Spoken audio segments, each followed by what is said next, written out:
आज आम्ही 200 गाड्या इथे ढकलत आणलेल्या आहेत। गेली एक महिनाभर आमचा ह्या E20 पेट्रोलवर अभ्यास सुरू होता आणि अभ्यासानंतर आम्हाला असं जाणवलं की यामध्ये थोडंसं जरी पाणी गेलं ते दह्यासारखा मोठा द्रव तयार होतो आणि टाकीमध्ये द्रव तयार झाल्यानंतर ती इंजिनमध्ये बिघाड करते। त्यानंतर जर पाणी नाही गेलं आणि रेग्युलर जर E20 पेट्रोल वापरलं तर त्यामध्ये कार्बोरेटरमध्ये घाण येऊन वारंवार इंजिन नादुरुस्त होऊ शकतं।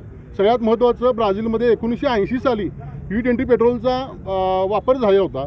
त्यानंतर त्यांनी बदल करत करत त्या पद्धतीनं टू व्हीलरची इंजिनं करून घेतलीत आणि सगळ्यात महत्त्वाचं तुम्हाला बोलायला गेलं तर हे E20 पेट्रोल जे आहे हे 2 स्ट्रोक गाड्यांसाठी उपयुक्त आहे।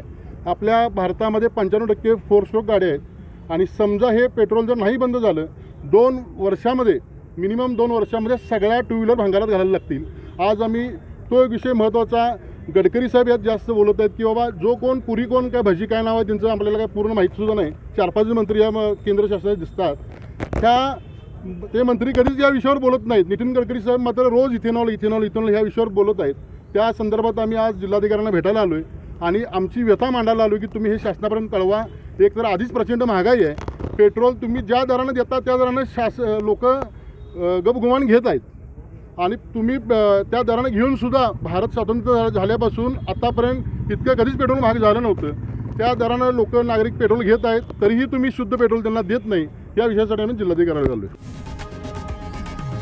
लोकशाही मराठी ऐका, पहा, जागरूक रहा।